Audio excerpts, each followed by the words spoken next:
Commence primary ignition.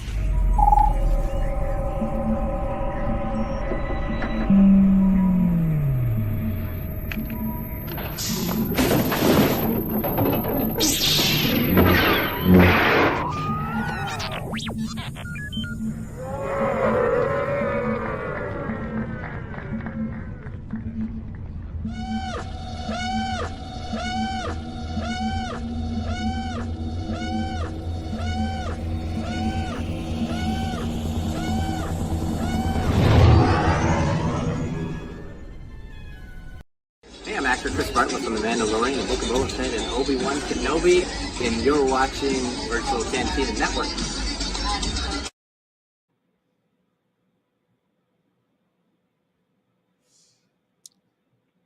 Hi, Hello there. General Barnes. That's me. Yeah, That's you. I'm on the mobile computer tonight because we're having thunderstorms, and in the event of a brownout, I want to not completely black out of our show tonight. So Why is you're all PC? So I can't believe it's been a few weeks since we recorded anything. It has. I don't understand how it's July, if I'm being honest. Yeah. Like, wow. I know already. It's flown. But like, just when you think you can't top last week's episode or our last episode, we do this. We do this. Here it is. Are you ready? I mean, I need some positive energy. I need some uplifting and excitement in my life right now. I don't know about all the rest of you, but that is where I'm at, and nothing makes me happier than talking about incredible artists doing incredible work in Star Wars. Expensive looking design. Worth every damn penny. I'm Absolutely. Yes. So of course, talking fashion, talking costume design, the best way to start, we think maybe, is with Andor. Oh yeah, like why not start right from the top and like work it way down? Because season 1 costumes, I have to admit, they caught my attention. I love the design. I love how every planet had a look. It wasn't just jackets and pants and flowy gowns and whatever. Not all Imperial uniforms, right? Exactly. Like that's what we're so used to seeing in Star Wars is stormtroopers, Imperial uniforms, and the odd outfit from a rebel that they wear for like most of the movie, right? Yeah, exactly. You're lucky if you get a costume change or two. There's so much thought in the costumes of Andor, like right out of the gate. And we're going to talk about some of it tonight. Yeah. And I just love the way it's built up over time. I feel like they really made an effort to lay a sort of a visual and a unifying theme foundation in the first season. And then we're able to double down, I guess you could say, when it came to season 2, because they really, really brought the A game, like in ways I haven't seen before. For sure. And if you think about it, they were in a few set places in season 1. They were on Ferrix. Yep. They were Imperials. They were Aldhani. They were whatever Luthen was. Yeah, I mean that little bit of Coruscant with the shop, right? Because we did have the shop in season 1. A little bit of Coruscant, like upper tier, a little bit of fancy, sort of businessy Coruscant. I say, this is Office of the Senate, this is lobbying, this is the antique stop. So it felt very businessy, right? I think. And you also have a little bit of Mon Mothma, and you get to see her elegance and the looks that her and her family have. Also, like the rebels on, Vel and her crew and everybody, like they had a very specific look to blend in.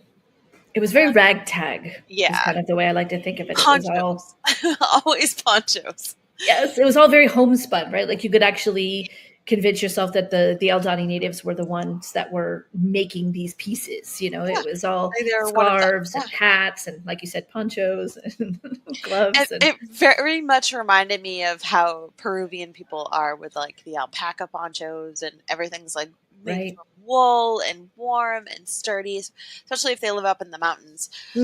So that was pretty damn cool to see. It was very neat. Yeah, it reminded me of Scotland. Yeah, it's what it made me think of from visiting Scotland. we fortunately got to go in the summer, so we didn't have to deal with the cold. Oh, But that's good. yeah, the weather, the landscape, yeah. So Also, like we see so many costume changes in season 1 compared to season 2. mhm. Um, Ferrex is very working class. Everybody, yellows, oranges, reds, Reds, yeah. very minimal, just kind of Padding, the quilting, the padding and the yeah, quilting is what I remember a lot of in Ferrex. a lot of You've got the jackets. extra layers. Mhm. Yeah. The gloves, of course, the Lots of gloves, the wall of gloves. gloves. But um, even like when we leave Casa's planet and he goes Mhm. home with um, Marva and Clem Yeah. and goes home to Ferrex, um, we see him still like adapting. And it's kind of weird how the Ferrex look is like the mining gear and stuff. And the outfits that he's wearing from his home planet are similar to that, as in they're like mining gear, but they're just altered to fit a skinny little 12-year-old boy. hmm And it Yeah. worked out so well because it's like, oh, you just basically brought him to the same planet. Kind of. Yeah. Yeah. And I really thought it was interesting. Something I learned when we were doing deep dives for costuming and stuff was that the costume designers actually came up with a color palette for each individual planet in season 1 and season 2, and they were all distinct and unique from each other. And I don't know much about artistry or clothing design or anything, so I didn't really pick up on that until someone pointed it out to me. And then it was intriguing and fascinating to go back and watch scenes and look at screenshots and be like, oh my gosh, the way they were able to work with such uniqueness and variation with just a handful of colors, like you said, with Ferrex and or with Aldani, it was incredible. I'm like, how can you just have like the 4 or 5 colors and come up with that many variations? It was really well done. So gorgeous. And to have that click in my brain and not even be aware of it, that I could immediately be like, oh, okay, these people are, we're back on Ferrex. So yeah, I thought that was really a fascinating approach to the idea of the costume Yeah, designs. Yeah. for sure. And it kind of helped bookmark where you were because, in Star Wars, you kind of bounce around, and especially in The Mandalorian, you bounce around from planet to planet to planet. Everybody kind of looks the same for the most part. Mm-hmm. And with this, it's like, oh, okay, they look like that. We're on Ferrex. They look like this. We're hanging out at ISB with the Imperials. Like Yep. it just kind of helped bookmark each location in your brain. And they definitely continued that in season 2. 9 different planets they went to in season 2 of Andor, and each one had its own distinctive look and feel and color and design. And I just thought that was really remarkable. Yeah. Oh, for sure. We don't see that like in very many Star Wars movies, never mind Star Wars shows. Right. So it Right. was really cool to begin with. And then right from the get-go, where thrown into planning a wedding, Oh, wow. a Chandrillan traditional wedding. And I'm telling you, Michael Wilkinson, costume designer, who, if he doesn't win all the Emmys, sweet baby Jeebus, it's a crime. Something's not right. Yes. Yeah, No, I would we have better to agree check about this. that. Yes. The designs, and he's posted them. If you guys go to Michael Wilkinson on Instagram, you can see some of the photos and everything. But Talks about his process for designing Mon Mothma's wedding dress. Talks about breaking it down and draping different kinds of fabrics and different layers and beaded satin and the silks and everything on a mannequin, and then having to work with his the cutter that helped to work for all of the women's costumes. Malin, I think. I'm not sure how to say her first name. I apologize. Her last name's Anderson. Did all of the work for the principals. Yeah. And just incredible. I mean, even to see from sketches to rough designs to the final finished product was stunning. And I was actually a little surprised that the first 3 episodes were the wedding. I mean, I can't imagine how early they had to start working. Like 8, like just the actual shooting was like 8 months. How far in advance did they have to start working on these costumes, you know. And you think about it, it's been 2 years since season 1, so they get just enough of a cushion, Maybe I don't know. if I that, can't sew, or but holy smokes, I would be. they definitely have a team to do that, and Yeah. To kind of, so we know that um, Mon's daughter is having this traditional wedding on Chandrilla. It's going to be utmost fancy, lots of tradition that's kind of outdated at this point, and Mon kind of scoffs at. But the daughter wants, apparently. Apparently, it's very important to Lita. So yeah, it's your only child. I guess you got to give them what they're looking for. yeah. So actually, I'm trying to think of where we should start with this. Well, if we just call up the call up the photos that we have saved so that people can get a feel of what we're talking about here. That's a great idea. Because we can talk about it all day long. Oh, hey, Mark. Hi there. and just kind of like, we want to have you guys see it for yourselves. So. Yeah, definitely. Hopefully get some inspiration, So there's so many pictures. We can't talk about like, oh, that one blue dress or that one gold dress because there's so many. Exactly. I don't know. Yeah, I guess we can kind of just go through, but I mean, I think they're sort of in the order of the episodes. But if not, we could always jump around. Right. Maybe they're not, because I'm looking at this one and this looks like Yavin Mon Mothma. So it kind of does. We're just going to go through. Yeah. So we start off this season, obviously, with the big fancy wedding, Mon Mothma being in her finest, looking completely put together. Her hair looks amazing. And we see her on Yavin. Her hair is very short, very plain.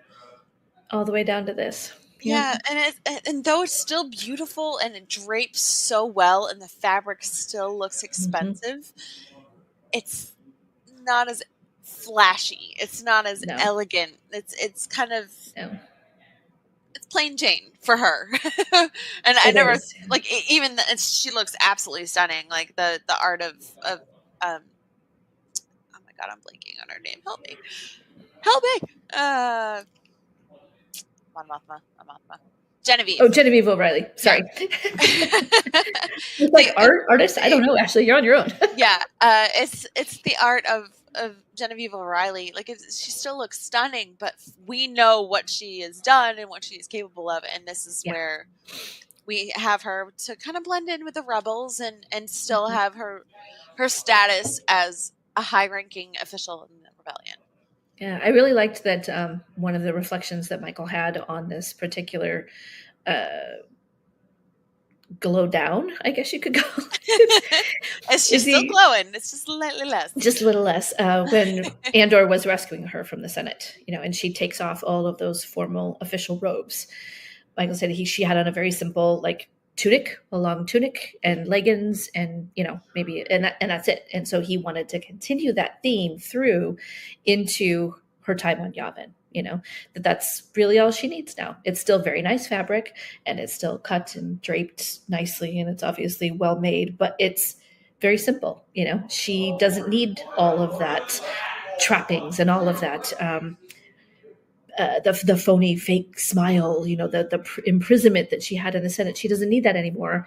Now she needs to sit down amongst other people and roll up her sleeves and get this rebellion done, Sure. So I love that he takes this basic stripped down version of her and then turns it into the way she's going to live now. So it's not my favorite Mon Mothma costume, but I have great respect for it nonetheless. Exactly. It's simple elegance. Yes, most definitely.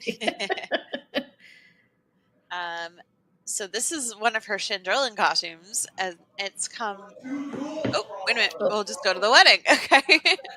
No, this is the previous one. That's the one where she was the Senate investiture. The one with the one right before this. Okay, it's hard to tell.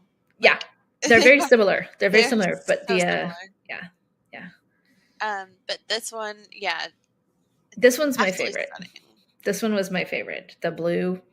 I really, really enjoyed the different kinds of fabric and the way that it was layered and crisscrossed and just sort of draped.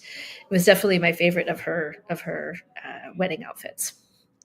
really. And it's just a simple belt, allowing Mhm. the jewelry to kind of speak for it, but just the design and the drapery just kind of sets volumes. And you have that traditional chandrillin pleats that you see so Mhm. much in Mhm. her costumes this season. Yes. Um, Yes. And seen in a lot of different costumes, both the men and the yeah, women. And it was really interesting. I yeah. have to Mana's agree. closing in on Padme for most costume changes. Girl, that I want to raid her closet. Like, Oh yeah. Oh yeah. so beautiful. So there's a fabulous on the Instagram page. Ashley and I both found it. There's a numbers, an actual number count Andor by the for numbers. by the numbers, yes. And for the Shrandrillan wedding, there were 220 wedding guests and 170 native Shrandrillans, and those were all people. None of it was AI rendered. None of it was computer animated or copying people. They had to bring on extra costume designers for when there were more than 500 extras for an episode. Yep, Like, 220 wedding guests and 170 chandrillans mhm. all had to be dressed. Yep. Like, this team is just bonkers. Yeah, Um, yeah. What I was just, it? I It was just 92 full-time costumers and 30 additional costumers brought in for when the numbers topped 500. That's insane. honestly, like, this is the reason why it's probably one of the most expensive shows on Disney Plus. And you know what? Thank you for that, because we can Yeah, see it. And you can't shortchange quality. yeah. And I think with costume design, it's key. It's like having, a period piece in like Elizabethan times and having everybody wear a rucksack. Like, you can't, you got to put the money somewhere. That's a good way to put it. That's a good way to put it. Yeah, I really appreciate that. Sci-fi in general and Star Wars specifically has actually managed to evolve to this level. That where costume design is such a key element of it, and we've seen it evolving and growing over the recent Yeah. years. And I really feel like it's reached a pinnacle height here in season 2 of Andor, and I hope it continues forward. I hope audiences and studios and networks all start to embrace the fact that that level of attention to detail Yeah. is generally not overlooked by an audience. We see it, we appreciate it, and it really does make a difference for how immersive the story is. I mean, Michael said that he actually is a bit encouraged by cosplayers. Like he feels the pressure of if this is going to be like examined and screen stopped and zoomed in from every inch and angle. He's like, I got to bring my A game. Like I got to step Oh my up. These people are going to be gosh. copying my work. I can't make it easy for them. And I got to he make it difficult. definitely does. Like, right Hmm. down to all the suit details for the jackets, and like Perrin and Lita's father-in-law. Hmm. Like, Hmm. absolutely. Like, you think it's the most simple thing. Oh, it's just his tunic, no big deal. Mm-mm. No. Those were some of my favorite shots is when they would zoom in, and you could see the detail of the belt or the cuff or the shoulder of the jacket, really Yeah. amazing. Yeah.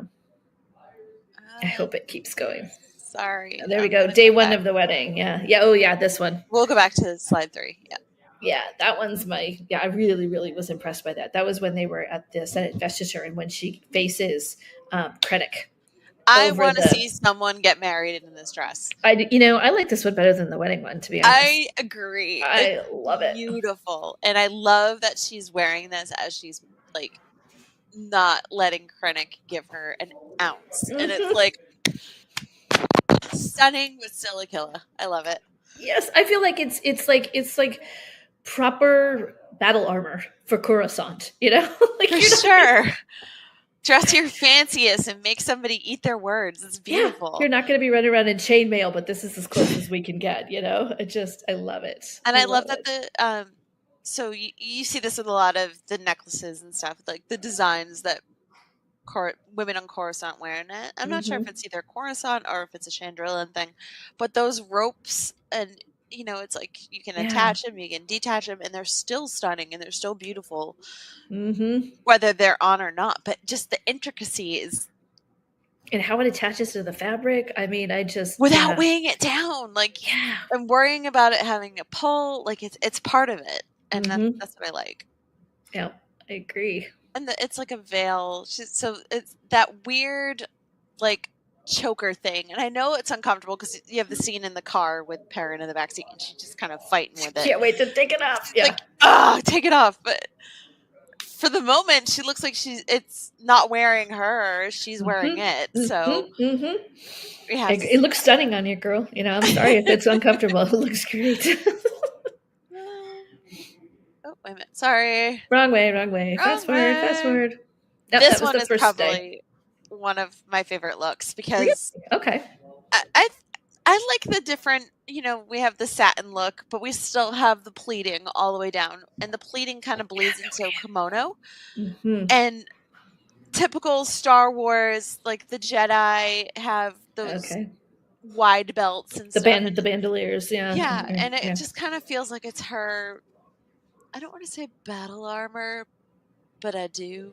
Because, she goes to war every day in the Senate. And but I love this, and I love the color design and it how it flatters her, like the brown of the belt kind of flatters her hair. Yeah, you're right. That is a really good. And it just looks really good against her skin, like the color combination on this. It does. I love the waves of the coat down at the end. Are those the sleeves? It's kind of hard to tell in this picture. Yeah, if that's the sleeves or the actual it's extra drapery from the sleeves. Like you can see it kind of go down a little bit more here. But blue and orange are complementary colors. So having it kind of like, this is a really pale yellow orange color. Yeah, it's like that goldy champagne color. Yeah.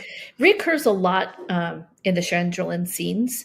And so I'm trying to figure out if that is a traditional Chandrillin color or if it represents like Mon Mothma's house. Do you know what I mean? There's a lot of this color combination of this smoky, slate blue and the gold champagne color. So I'm real curious about which way that went. It's definitely was part of the palette color for this particular planet, but I'd love it if it was like traditional colors for the culture or something. And this outfit very much reminds me of Perrin. I feel like we see him. It's like they're matchy, but you can kind of see how those are the sleeves. Okay, That's the front look of the same photo, and just kind of giving her that. But this is another one. It didn't quite make it. Like, this was inspired by this, but it's like a lighter shade of teal. Yes. And not as pleaty, maybe, if that makes sense. Everything's more gold and just very pale blue. I like the deeper colors in the final product. For sure. Yeah. And just the concept art alone is just, I could look at it all day. Like, look at that. Yes, I found that really fascinating. That was the art of the dress. You can tell that they kind of simplified it a little bit. That was like the beautiful blue dress. They kind of smoothed it down a bit, made it a bit less flashy. Oh, for sure. Check out the concept artists, Rhea Bovachev and Glyn Dillon. Glyn worked on season 1. Yes. They were the concept artists for that. Absolutely stunning. And Michael says, for Mon Mothma's regal looks designed for Andor, we focused on pleats, sumptuous fabrics, as we can see here, and strong silhouettes. Like, this just makes her feel taller. Like, do you feel like she's just like, the way she wears it, and it's not, again, it's all this fabric, but it's not wearing her, and she just looks like she's floating. It just elongates her, and you think it would be really heavy until you see her moving. When she would like turn and went up the stairs, I was like, whoo, she hauling. Okay, that's not heavy at all. Look at her go. She's literally running through the Senate right now on Coruscant in this dress with those shoes. So, I love it. And I love that Michael's kind of given us a sneak peek into his designs for these. And this is a dress that my mother absolutely loved because really? Okay. She's sad beige clothes for sad beige children. That's my mother. But she likes that champagne color. And I have to admit, like, this is like the perfect black tie formal thing. And for her, it's just like, oh, it's a mixer on a Tuesday night. It's as they say, a perfect canvas. You can blend in, or you can Yeah. stand with someone or next to someone or next to the scenery, and so it's like that perfect blank drop. Like it's yeah. Yeah, and he says he designed 9 costumes for the 3-day wedding celebration for her. Wow. Yeah. That's a lot.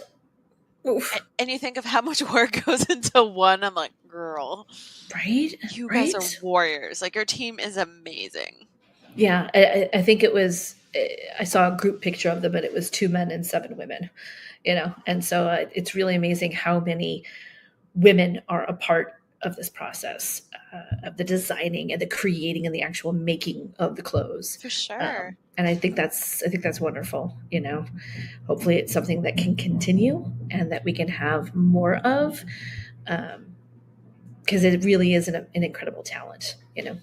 And what I love the most about these looks is they're her signature style. And though they're in different colors, there's still enough of a difference between each look to make it so it's like, oh, that's obviously a Mon Mothma dress. However, it's not an exact carbon copy of like, oh, I just bought this dress in every single color they had kind of thing. Yeah, yeah, yeah. And it's also really interesting because you can see the same silhouettes and the same colors on other major characters, like um, the in-laws. I'm blanking on their names right now. Yeah. Skulden and his wife. She would always wear very similar colors to Mon Mothma, and they were of a similar height. They were both very tall, slender people, but they were dramatically different. And if you had them on mannequins in front of you, you would not be confused about who wore which one. I have to say, Skulden's wife, she kind of reminded me of like, okay, Mon Mothma is very Fifth Avenue. She's very Staten Island, just in terms of her look. And She trying. trying, She but it wants was to funny. reach that upper echelon of Chandrilan culture, and she's bringing all the bling and all the right Sure. colors. It's just maybe a little too much. Not working. Maybe a little too much. Yeah. Oh, this is concept art for Vel in season 2. So when she's kind of When she becomes the experienced rebel, right? yeah, The so one she, towards the end. Yeah. And she's working in the on Gorman. shadows. Yep. Again, so cool. But we see here simple rebel design, but still there's like I love the thought that goes into like the neckline and the pleating in the chest and the draping like across like it. You can clearly see that it probably folds like this over. But again, in Star Wars, can't have zippers, can't have buttons. No. Clothes just magically appear on your body, and you don't have to pee in them at all ever. Only have to worry about rank. That's it. You get the big That's it. rank buttons, and that's all. That's all the bling you get when it comes to that kind of stuff. Yeah, and for once, like as we see now when we meet Vel in season 1, obviously she's on Aldani. She's trying to fit in with the Aldani. Yeah. She's wearing a lot of like wool and like heavy drape stuff, and her hair is braided and ratty. Like she's not as polished. Well, she's blonde too, and she's blonde. So So here she goes back to her natural Chandrilan redhead, and just kind of there's something very sleek and covert about this. Like she's kind of like a secret agent. Like she's dashing through the shadows somewhere, and not quite fitting in with the Gorman look of things, but still very much a Vel thing. Something comfortable in case you got to do what you have to do. Yeah. And I really love that look. I think it's so simple. You can wear it with a pair of skinny jeans because, to be honest with you, it kind of looks like a pair of skinny jeans. Sort of does. Yeah. In the drawing, yeah. I think the actual costume was it was a bit smoother. So that's it there. They cover it with a jacket. They give her a tote bag and a scarf, so she's a little more fit in on Gorman, which I think is probably a good thing. But we see the gray pants, we see the black boots, fingerless gloves. Like she's still fitting in, but still being as tactical as she loves to be. Yes. And that is key. And there's her season 1 look where it's just like, whoa, night and day. Yeah, it really shows the evolution of the character, right? I mean, this is year 1 for Val, and by the time we get to Gorman, we're in year 2, year 3, and so she's grown and learned and adapted. She's no longer embedded in as an infiltration unit in the rebellion. She's more of a leader. She's coming in, she's teaching, she's leading these people, she's evaluating them, and determining whether or not. And so I love how the costume reflects her growth and development as a character and as someone in the rebellion, And she's a hothead in this season. Like, she's just like pointing a gun in your face, don't keep him alive, like kind of thing. Like, who are you? Why do we listen to you? Like, she's so combative. And as the years go on, we see her, and she goes from blonde to red, but she's less fiery. Like, she's more calculated, she's calmer, she's got a plan. I almost felt like she was this is just my interpretation, but I felt like she was trying to prove herself to Cinta, right? Yeah. In season 1, because I feel like Cinta was, and always had been, a badass. Cold-hearted killer. In it to win it, no holds barred, in all the way. And because Vel is very much the aristocratic rebel, right? She comes from a different background. She had to be tough and pushy and kind of a hothead to prove. She was like almost overdoing it, right? And I may be the spoiled rich girl, but I belong here just as much. I'm tough. Yeah, I'm in it. I'm all in this, And so by the time we see her in season 2, as she's growing and changing, I think she's kind of started to experience and learn what the cost of it was going to be. So she's streamlined, she's muted, she's more reserved, she's more protected. And to me, at least, I can really see the differences between the costumes. So it's really well done. See the design, like Vel's hair is red in these sketches, but I guess she just showed up with blonde hair one day and they're like, all right, we'll make it work. But yeah, I do love that look. That's like perfect winter cosplay. Do that. Just get a wool poncho, make it cool. Yes. We have Basil Oregano. There he is. Yeah. Bail Organa. And this was probably one of my favorite adaptations, because not only do we have Jimmy Smits is out and Benjamin Bratt is in, and Ben is shorter, not as broad-shouldered as Jimmy is, but they made it look like he's still pulling off the costumes. The Alderaan look is there, like the drapes across the polished tunics for the men, that deep blue and gray and silver, those are all Alderaan colors that we had seen in the Obi-Wan Kenobi show. Basil. Bill! Sorry, thanks, Red Letter Media. You've ruined my life for that. Please go watch Red Letter Media talks about Rogue One. That's why I had to talk about Bail Organa the way I do.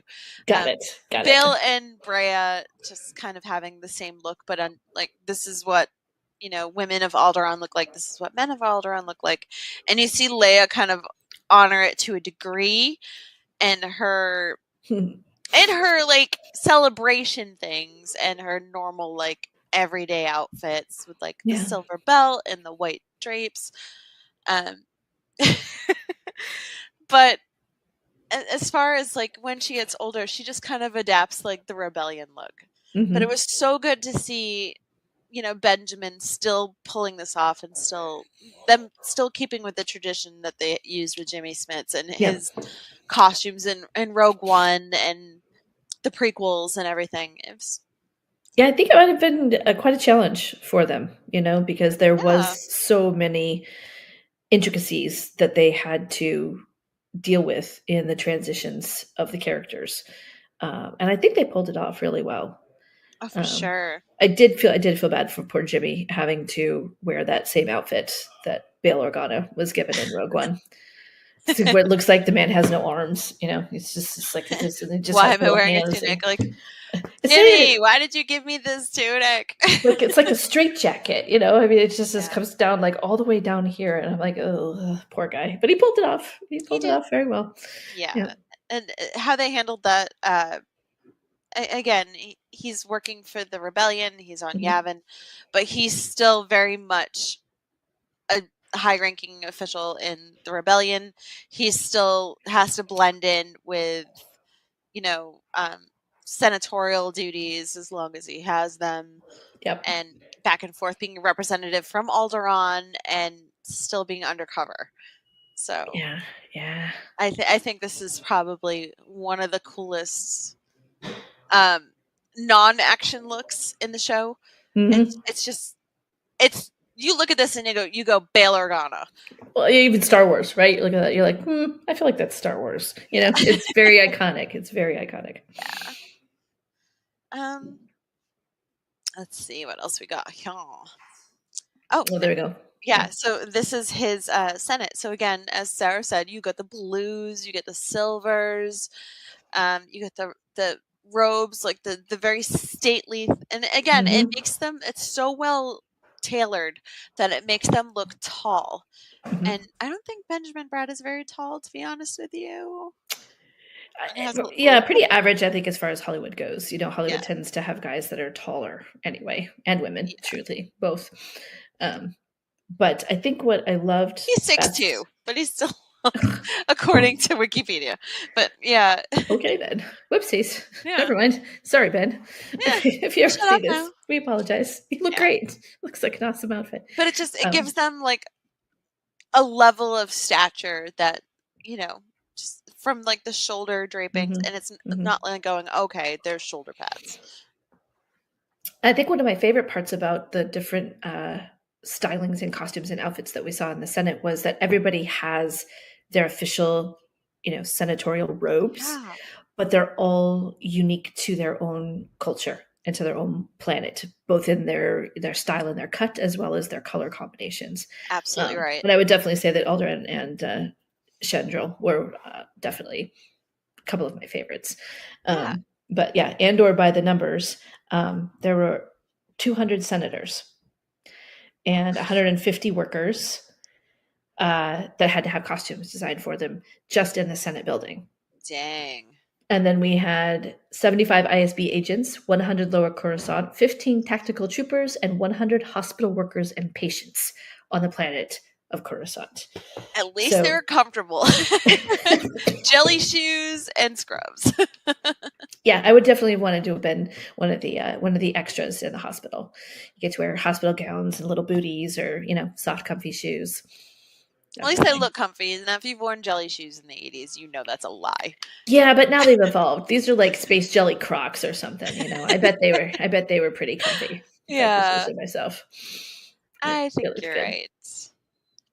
Then we Oh, got our here we girl go. Bix. So this is Bix in season 1. Like, Yeah. obviously you see her, very fitted costume, but still like Industrial feminine. mechanical, yeah, but still, yeah, I love the silhouette of this costume. Nothing to get caught in machinery, really. Just, yeah.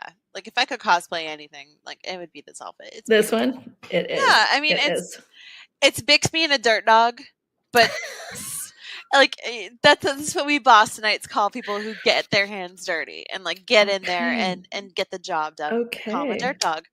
And all right. it's Red Sox thing.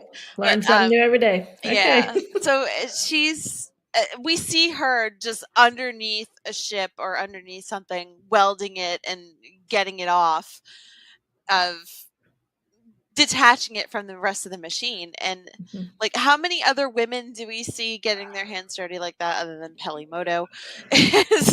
Star Wars. She just had the flight suit, she just had the mechanical zipper suit. That's it. That was all. She never got to have any fun, gadgets and tools and, Yeah, so this satchels. is still very much so. We have the Ferrex colors, we have the browns, and the orange, we have like the safety vest look to it.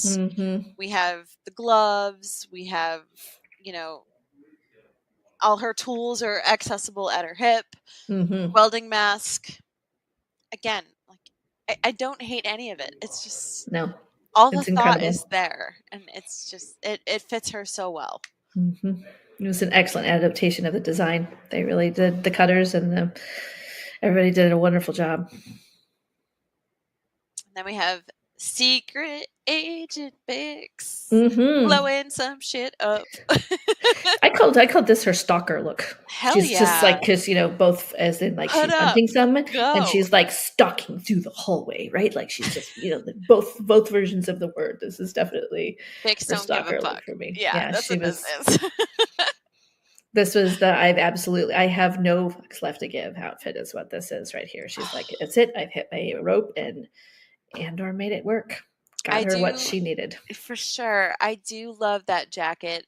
I think it's, obviously it's a little more robe than jacket, but again, like in Rogue One with Jin and the hood, Hmm. hoods are not quite proper hoods in this Mm-mm. universe for some reason. I It's love them. all like it's extra drape that you just pull up and you wear and you can kind of go undercover with it. And I really do love that.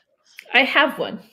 Yeah, It's me kind of too. it's like an off-white cream color, but it's a scarf with a hood attached that I like to wear before it gets like super cold and windy in the wintertime.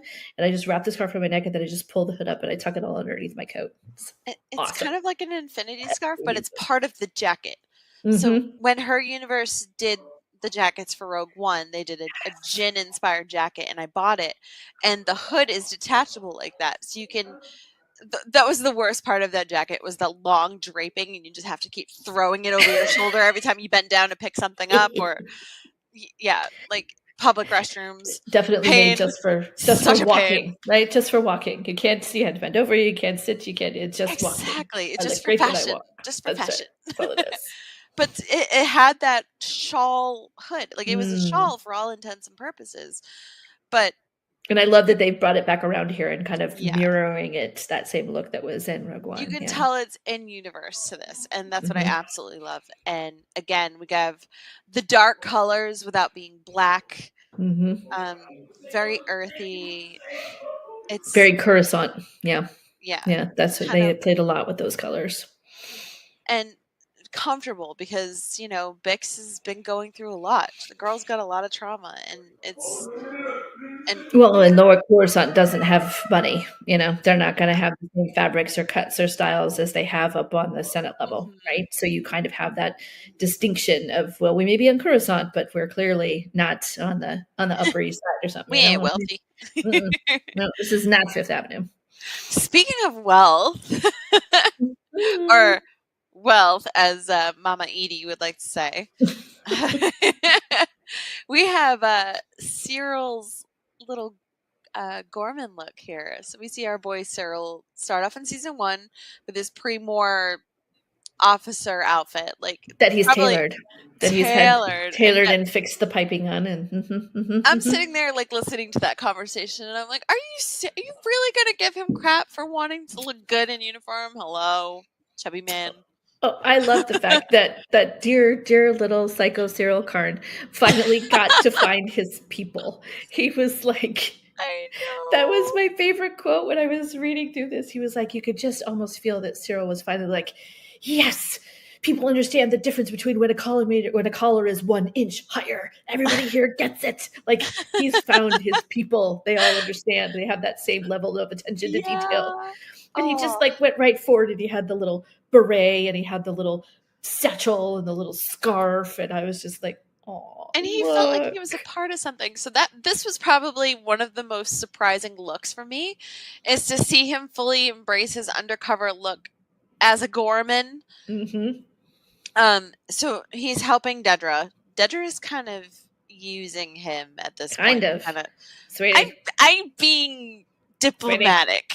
Well, there ain't no kinda about it. Yeah. So it's him doing his best to get right with the Empire and get out of like the standards and practices office Mm-hmm. and get back to the nitty gritty and get into the nitty gritty of the ISB. And maybe become an These agent. days when he was wearing these outfits, like right in the middle here, like he was just living his best life. Yeah. He was like, "This is the most amazing thing I've ever done. I'm so happy." And he's got the fits, and he's in the And his hair is grown out a little bit. He Mhm. just looks like when someone goes to Paris for a year and they just adapt the lifestyle. This is what I likened it to. And maybe it was all the French, but No, I agree. Absolutely. Yeah, you could really see it, and it was so fun to watch whatever little new tweak to his outfit he went gore, yeah. right? He went gore native, and I just loved watching that. Every time I watched it, it was like There were some he scenes kept where I it. forgot, like, wait a minute, that's Cyril. Like, they were just blended in so well. Especially if it was like from the back. I was like, who's it? Oh my god, it's Cyril. Oh, okay, yeah. And it's interesting how they do neckties, for lack of a better term, in Okay. the Star Wars universe. I hated that so much. You did? Okay, tell me why you hated it. I don't know. I don't know. I think it's weird because little it's not a clip. necktie. It didn't tie anything. It's like a neck slot or something. I mean, it You got a I coin was slot, like, and it's just like, bleh. and I thought at first that it was just a Cyril thing, and then Dedra was wearing it too, and I'm like, oh god, what is this? I mean, it's fascinating, and it was very well done, and it was, it was quirky in that Star Wars way, but it was like nails on the chalkboard for me. Every time I looked at it, it was like, that's dumb. I hate that. But it was nice because it was characters I didn't like that were wearing it. So it was okay. It just kind of added to my irritation with the characters as a whole. So it was a very effective costuming technique. I will say that for it. So I wanted to jump in. This is Mark from behind the scenes. Hi, Mark. Hi, Mark. Obviously, Cyril is like my literally favorite character, along with Deb, Deirdre, Denisco, amazing. And Kyle Solar will be at Rebel ScumCon in Texas. He's their Yes, last he guest they announced. will. I obviously plan on meeting him. My big regret is that I didn't pull together an awesome cosplay, because in the grand scheme of things, I think I could look a lot like him if I did it right. Hell yeah. So I think you he could could be too. my next cosplay. I think the blue suit from season 1 that impeccably tailored, the thing that everyone gave him shit for because he was trying to look nice. Also, to get philosophical, don't you think the great irony is that he found his tribe on Gorman, and that's also where he found his doom? And he was so close. He was chasing something he wanted so badly, and then ended up in a place where he should have been, didn't recognize it, and then died there. Like, the irony, it's so heartbreaking the more you think about what happened to this man. So not that he didn't make the decisions. I don't want to use the passive tense to alleviate his sins, but yeah. No, I think it makes me very by the sad. time he realized how bad things were, and that kind of like, hey, wait a minute, I'm on the wrong side of things. It was way too late. It was. And it does make you wonder, though, that if he hadn't gotten shotgunned, what might have happened. I mean, he might have had to go off into the mountains and try to find himself for a while. But then I think, well, you know what? I would love to see that But the Empire was trashing the planet anyway. They were all going to die, So I'm like, yeah, that poor guy was doomed, And Mark, it's not too late. You could probably find the costume online. No, you should ask Kyle for tips. That's what you should do. You should talk to him all about the fashion and see if he has any like advice or like shortcuts, or if he's heard anybody who's cosplayed that knows, like, because like Hera has the whole like Hera group, and they help each other out. Maybe there's a Cyril Karn group you could connect with and like get insider tips. I've seen some stuff for sure. My cosplay for the show is Ezra, obviously because Ezra's my guy, but also Colin from Corellia Cosplay will be there in a better Ezra. But we plan on meeting Ezra together as meeting Taylor Gray together. The Ezra squad. As an Ezra squad. Fantastic. You're going to be twinsies. Yay! Yeah. I love it. Yeah, we're gonna have a who wore better, and I'm gonna feel humbled real quick. Oh please, well, not even. It's hard when you're side by side with somebody who's like that devoted to cosplay. It's hard for anybody to measure up to that. Yeah. But I give everybody credit for like even trying, because the second you put on a costume and it's like, okay, I've done my best on this, and there's always room to improve. Everybody can try something new and take tips and put them to good use. Absolutely. But I don't know. I just really want to see Mark to go up to Kyle and wear a Pre-More outfit. Like, I would kill for that photo. It would be so cool. That would be awesome. Yeah, it'll happen. It'll happen someday. We'll get it done. Yeah, definitely. Yes, it'll be on my to Rhode Island. We'll make it happen. There you go. Right. We're gonna put it out into the universe. Yes. All right. I know we have a lot of slides, so keep running, ladies. Okay, keep going. Oh, there's Yep, the live yep. action look. Mhm. Hello, trench coat. Like probably the first, like, aside from, good old Leo Partagaz, Mhm. he's one of the first trench coats we've seen in Star Wars. Yeah, they kind of decided that the signature item for Gore was the trench coat. That's what you see people out on the street running around in, and Yeah. it's the kind of item where someone would be like, "Oh, is that a Gore trench coat?" Like it's the thing, right? And so Yeah. finally, It's like at a the end, Burberry. Like everybody knows exactly, Burberry or London Fog. Like they're the exactly, and so best. that he finally at the end gets his trench coat, and then that's his final battle with Andor in it. I know. Eh, Ripser. Oh, and here we have him. here's my Luthen. boy. Fancy Luthen holding his fancy stick in Mhm. the shop. So I love the duality of Luthen. I think they had a lot of fun designing this and just kind of playing on it, I because not agree. only is it, we have a crazy wig, which by the way I didn't know until like I saw behind the scenes stuff that, wait a minute, Genevieve O'Reilly is not a redhead. Mhm. She's wearing a wig in this show, and I was like, Mhm. oh my god, the wigs are amazing. So They shout really out to are. the hair and makeup department, because Absolutely. you guys had me fooled, especially with Stellan Skarsgård here. Mhm. I'm like, oh, did they Mhm. cut his hair? Like in season 1, I'm like, did they just film his hair scenes later? Like Yeah, kind I've of like seen in The some Matrix? bad wigs in some TV shows, and this crew was really incredible. And Expensive. it makes such a difference with the costuming. Do you know what I mean? Right. And I think it just has to make such a huge difference for the actors themselves. If they're not out there constantly having to dye their hair and cut their hair and change their hair for everything they're doing, if they could just have wigs done with this quality and these kind of professionals, it has to just change how you feel. The clothes do it, Exactly. but so does it's like putting on prosthetics. Yeah. Yeah, And I think it's they amazing. had an interview with Stellan about how, like, the difference between Luthen Hmm. and Luthen, and he's like all about the hands, the hand placement, the the floatiness, Hmm. and he looks like a fancy, comfortable old man who just gets his things and welcome to my shop, and You can see the transformation when he puts the yeah, wig on. it's It's like he just. completely different. Yeah, Oh, right there. here. I was Hello. gonna say, I hope we have one of those slides. That's him right there. I think I that's love the that one. most accurate depiction of it. So we have like the gold chain, I think that's simply his wedding undisputed. outfit, isn't it? Isn't that what he Yeah, wore to the wedding, or was it the yeah. Senate? One of the two. I can't quite remember. That I think is one of his wedding outfits. Okay. So we have like the jewel tones, the dark Hmm. colors, high collar, the wavy wig, the chains. He's The smile understated and the elegant. hands. Yeah, yeah. And you know that every one of those fabrics is just ridiculously expensive. And so he's just demonstrating his affluence and his wealth and his success as a businessman with just these, sumptuous fabrics that he always wears no matter what. For sure. And then we got our girl Lita. Hmm. And I say girl because, girl, what are you thinking? Yeah. Honestly, this dress is beautiful. stunning. It is a stunning piece of beautiful. artwork. I really don't very much like it though. I think her mama kind of wore it better. Mm-hmm. But at the same time, for a girl her age and Yeah. a bride who's steeped in this tradition, she's, there's got to be kind of an understated elegance. This, like, you can't. Yeah. Go all If out. you're able to zoom in, anybody who wants to go take a stronger look at this, you can really see the detailed levels of the fabric, right? And the layers on top of each other that just add to the overall stunning impression of this dress. Because from a distance, it looks like, oh, it's all one color and it's kind of shiny material. But when you start looking at the layers, it's really stunning. I don't know how the actress moved in it at all. Yeah. I don't know how you did that, girl. Well done, you. And him too. He has like 7 layers on. I was like, whew, I'm glad they didn't have to do like a serious dance for their wedding dance or something. It looks, yeah. Oh my god, really? No wonder they moved like this, sweaty. because they can.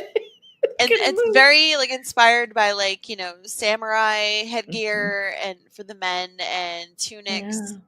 Yeah. Again with the long chandril and The robes. ropes. We A have lot of the ropes. Yeah. Yeah, intricate cummerbunds. Mm-hmm. Hair braids mean everything. And Dedra at home. hello, first time we're seeing Imperials at home. Out of uniform. Denise said she was so excited that she got to work multiple looks first one of being out of uniform. That's fabulous. So comfy, and it looks like I'm sorry, do you go home and hang out in silk? Like, I'm in sweatpants and t-shirt. These day and age, I've got like, tank tops and shorts on right now because it's hot and miserable where we're living right now. But we have, once again, is the look of like the hole up here to kind of have like a brooch. It's funny because she's supposed to be being relaxed, but she still feels so buttoned up. Like, even this woman knows how to relax.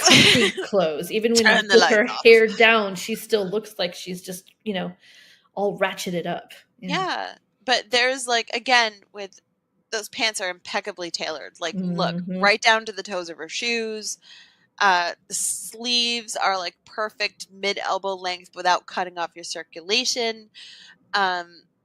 Just everything. The collar is always in control, right? Everything meticulous all the way down. Everything. Yeah. And it's, oh my God, queen, bow down. And then we have General Draven. Welcome back. We missed you. Right. So stark contrast from Dedra to General Draven. Yeah. So we have like the muddy boots. We have like the, utility jacket. We have the loose fitting pants. Just kind of the like rank on the jacket. Yep. Exactly. Man ready to go at a moment's notice to fight for what he needs to. You might not have laundry service for an extended period of time, so it's got to work. Got those little villages and stuff. Well, and it was fascinating reading about all the work that they had to do to create the look of the rebellion army leadership, right? Like they had to go back to the original shows, and they started it in Rogue One, and then they had to expand it here because we spent more time with each of these characters rather than just the quick fleeting moments. And they had to build the whole village on Yavin where you could see people living their normal lives as opposed to being in their, rebel leader outfits or whatever, Exactly. So it was really interesting to learn how they had to find but obviously you don't have like issued uniforms, right? So a lot of it was still kind of patchwork together, but you had to find those unifying pieces so that it was easily recognizable, especially towards the end when those recruits started coming in and they had procedures to follow and you needed to know who was in charge. And how you do that is with, uniform styles. A hell of a lot more polished than the last time we were on Yavin with the rebel groups. The ragtag. Yeah. Maya Peg group. Yep. Oh, yeah. So it was a really interesting contract, like you said, from the beginning to the end of the season, bookended by Yavin. You could really see the evolution. And this is everybody's favorite look. Sunglasses were made by Tom Davies. So he is known for making eyewear for films. He did The Matrix. I have Bugs's glasses that I bought directly from his site, and yes, they are not cheap. These sunglasses are $530 something. But they modeled this look around. So Tom started this look because he wanted to go skiing when he wanted fancy looking eyewear. He didn't want to wear sunglasses. He wanted to wear something that would stay on his face even on the slopes. And they really thought this was a cool look and would be super polished. I have to agree. It is very cool. And they just built this entire look around that. And you can actually buy those sunglasses on that website. But this took me back so much because we have never seen Cassian. Again, he's a dirt dog. We see him as a child wearing an adult's clothes kind of tied around his body as he kind of grows into it. We see him in Ferric's rough and tumble pilot, dirty. We see him wearing a parka when he goes back to Jeddah. We don't see him like this. We see him very casual, right? Like when they're at the safe house or when they're going to the market. It's a very casual, utilitarian clothes, and it was such a trip to have followed him this whole time when he's memorizing the names and the information, and he's walking and he's traveling and he's just wearing normal clothes, and then all of a sudden he pops out on Gore wearing this, and I'm like, oh, that's Varian Sky. You Varian Sky. And it was the best when he was like, oh, he was so very pretty when he was telling Vix about him, and I'm like, that was my Rick, Yeah, because he was. you are saying what we were all thinking, Mhm, Diego. I'm mhm. just saying, like, guy, girl, I don't care who you are. Stunning. Ooh. And my favorite is the jacket. Like, again, it's the deep jewel tone. It looks And expensive. fur around the collar and the sleeves. Yeah. Is that fur? Yeah. Oh, It's something. I don't know. Maybe like velvet? velour. Yeah. Yeah, Okay. like some kind of velvet. But like again, how the hell the bellman like noticed him from Yeah. when he showed up like this to when he was the news reporter? Just Mm-hmm. damn. Yeah. Even Diego knew he was hot. Just saying. Such detail in this outfit. Yeah. And shout out to Sam Witwer for being the voiceover for the news report. You are Varian Sky. Uh, yeah, and this is how we leave Cassian at the end of the season, end of the series. Got to reinterpret that outfit, that iconic outfit from Rogue One. Yeah, and I really, really like this jacket. I like it. It's not as pleated with like the box pleats on the sleeves. Mm-hmm. It's leather. It's dark. It kind of like gives him some swagger. We see him walking through the camp, and he knows he looks like chef's kiss, and he's owning it. But he's got that signature tan shirt, the light shirt underneath the dark And clothes. I think if you sit down and you break it down and you really zoom in and you look at it, or if you're someone who is very skilled in these kinds of designs and costuming and sewing, that you would have picked up on it. But the only thing that hit me when I first watched the show was I was like, oh my God, it's the outfit. Like it clicked. It was immediately recognizable. And so, yeah, there's some differences, but I still feel like they hit the mark on this. Oh yeah, 100%. And you can see this in the photo on Michael's Instagram. You can see all the little like there's a little bit of ropes, kind of like a little Chandrilla maybe. You have the grommets there, the communicator pens. I love the stripes on the sleeve. You can see them perfectly there. Yes. A little bit of brown thrown in. It's like leather and suede, like shiny leather, like patent leather and suede, and the combination. I love this jacket. Beautiful. I really do. And this is another good one. I don't know if we have a slide for it, but it's the vest. And I really like the look. It's very Star Wars. We see it like the little doobly dads and the really cool shirt, like the box pleating on the shirt, but it's like kept on the arm. Doodly dads. Is that an official term? It is. Because nobody knows what they're called. They're just making it up, and I guarantee it. Costume design, vest, fabric, leather, velour, doodly dads. I'm sure it was written on all the sketches. Yeah. I'm sure it was. Rhea did a beautiful job in making the concept art for these things. And you can see like right in here, she went like above and beyond to kind of map out the shiny fabric where it was due. That slouch belt is so cool. Yes. Love that. Yes. And he just looks rough and tumble. He's ready to rock. Ready to face his destiny. And hello, we're gonna go back to Varian real quick. Like, look at the detail on this vest. Wow. And this and the collar of the shirt, everything. Like there's not a wasted stitch anywhere. Oh, I love it. So beautiful. And that's where Ronnie Googe. Gucci. I gotta tell you, I really liked this one. This one. I don't know if it was because I studied journalism or what, but this one hit for me. Maybe it's because I live near DC. I'm like, you know what? This is good. I like this a lot.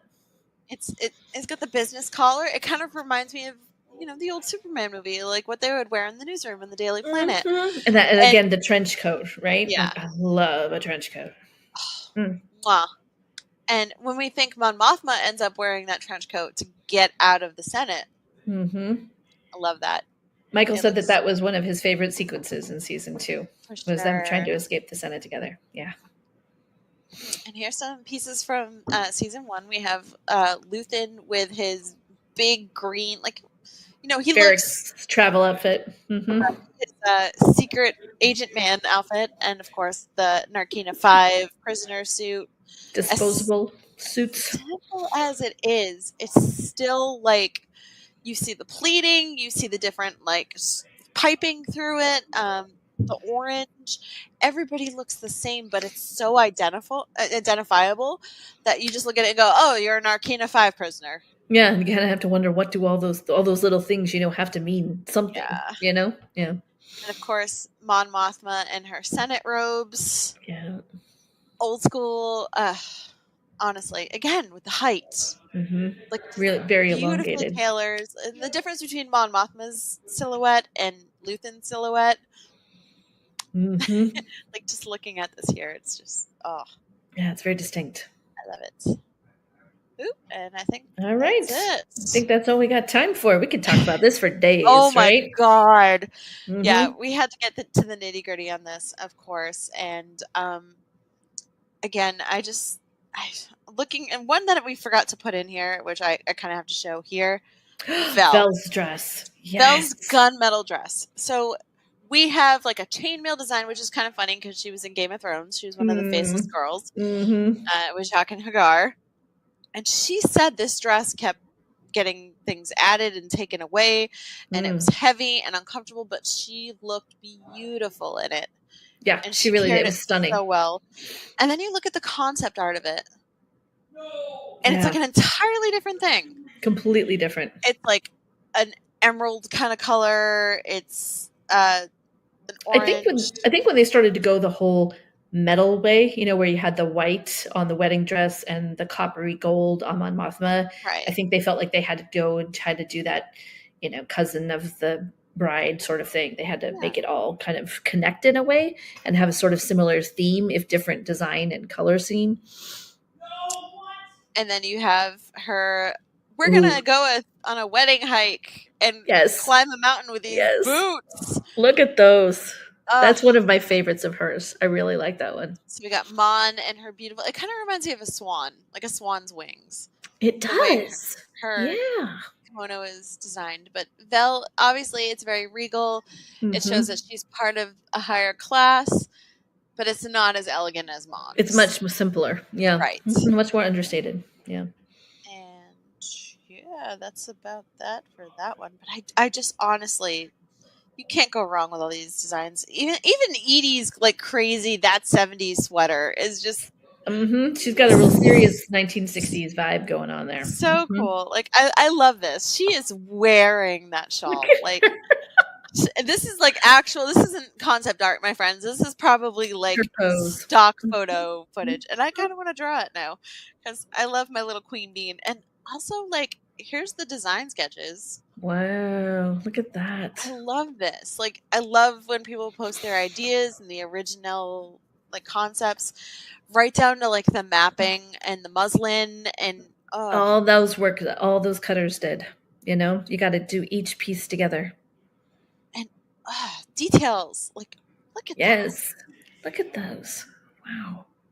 So Cyril's mother, Edie, is a masterclass in passive aggression. Played by the incomparable Catherine Hunter, she gave strong 60s vibe with a retro color palette, all with a Star Wars twist.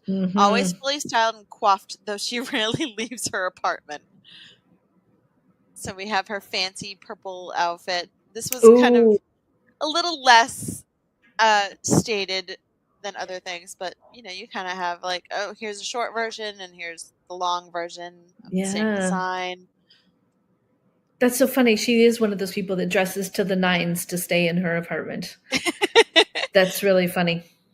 I just want to draw them now. It's inspiration, you guys. You should. Absolutely. You guys have got a real talent, a real gift for that kind of stuff. Thank you.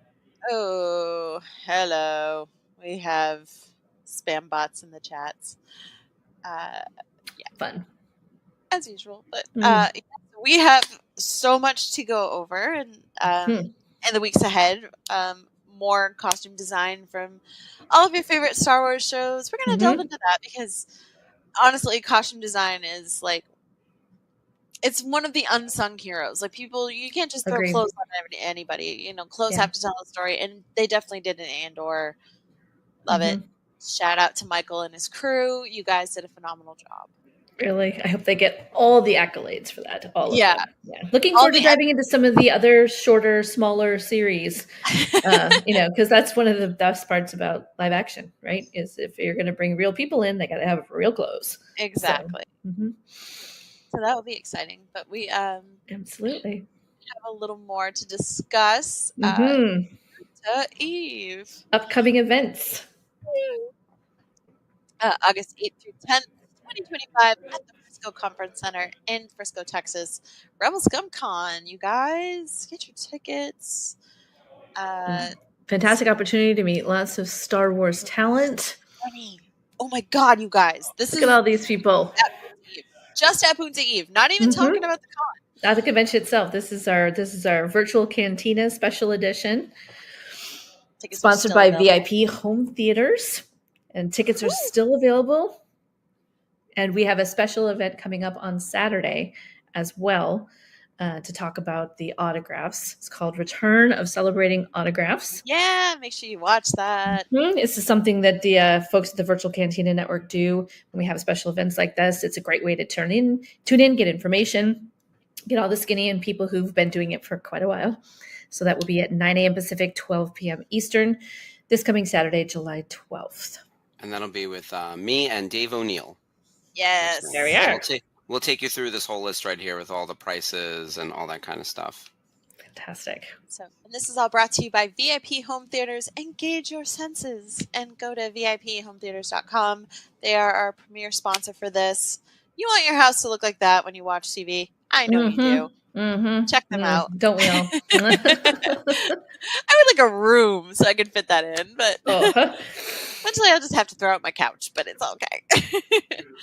But yeah, I'm so jealous of everybody who's going to Rebel Scum Con. And it sounds like it's going to be a wonderful event. I'm going to be living vicariously through all of you. Well, you're busy working that weekend, right? Yeah. I'm hoping my car survives, but yeah. Oh, thanks, Carrie. Yeah. She says, those were some pretty amazing costumes. Mon Mothmas were beautiful. Yeah, for sure. I agree. I absolutely agree. Yeah, those were some of my favorites. So I'm really excited again for everybody to see. I don't want to say if, but like see when Michael and his team win Emmys for that. Me too. I think it's well deserved, and I think it would really help inspire others and move the genre forward if the work that's being done in science fiction can start being recognized on a more official national scale. I think it's high time. For sure. Coming up this week on the Virtual Cantina Network, we have tomorrow night's Thursday night watch along.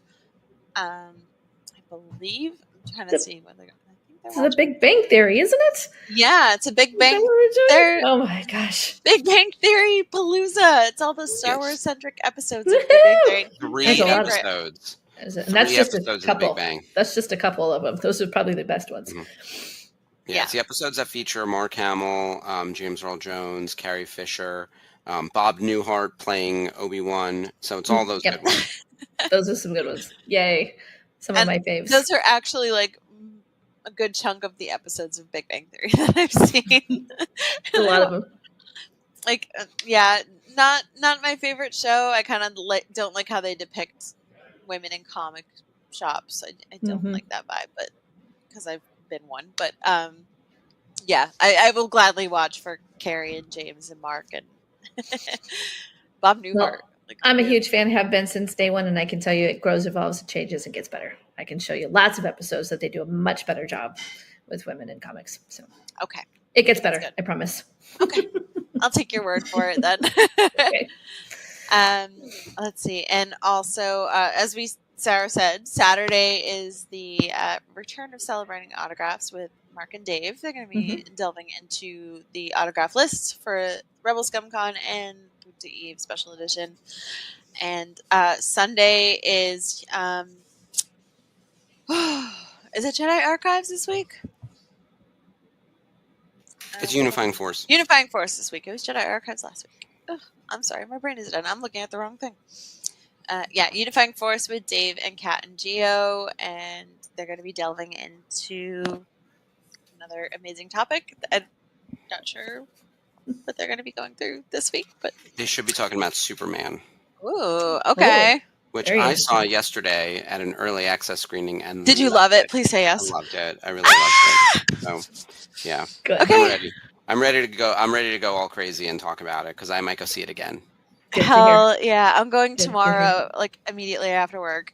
Like, All right. I don't need anybody to ruin it for me. So I'm just Spoilers. Yeah. I will give you no spoilers other than I loved it. Sweet. That's good. We'll What take you guys that. like? I think the kids will like it too, Sarah.